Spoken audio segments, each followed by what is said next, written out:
Mais ce phare a été construit en l'an 2000, c'était notre projet de l'an 2000 et projet phare, c'est le cas de dire. Et donc on a tenu à l'aménager et à y faire un restaurant tournant qui a été véritablement le restaurant tournant français, puisqu'il n'y en a pas d'autre ailleurs. On en a fait un instrument économique, on y a installé l'office de tourisme, avec toute l'activité touristique de la ville de Palavas-les-Flots, le fer de lance touristique, et puis on a installé des sociétés, on a installé notre service de comptabilité, il est dans le phare, et puis ensuite on a installé ce pont promenade, avec un musée des objets de la guerre de 14-18, qui marche bien à l'heure actuelle, et ensuite ce restaurant tournant qui est magnifique, puisqu'on découvre un panorama extraordinaire.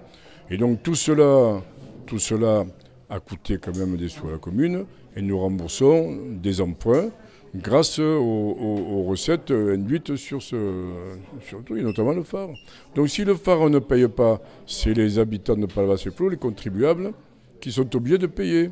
Si le restaurant tournant ne paie pas ses loyers, c'est les Palavasiens qui sont obligés de payer. Et donc c'est pour cela que nous sommes mis en quête d'être payés, de voir ces règlements arriver. Et c'est ce qui a entraîné certainement des réactions qui ne sont pas sympathiques. Voilà.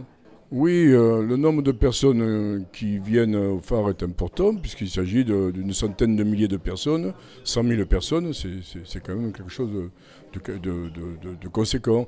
Donc c'est une image de Palavas, c'est une image parce qu'il y a une vue extraordinaire, parce on découvre tout le panorama et autres, puis parce que c'est un restaurant tournant, qu'il n'y en a pas en France. Nous l'avons réaménagé et réhabilité en 2000 parce qu'avant c'était un château d'eau.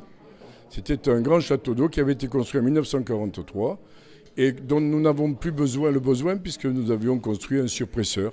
Donc ce château d'eau a été réaménagé et il est devenu le phare de la Méditerranée. Voilà. Pour nous, c'est un amer remarquable. C'est reconnu par tous les pêcheurs en mer. Ils voient ça de loin.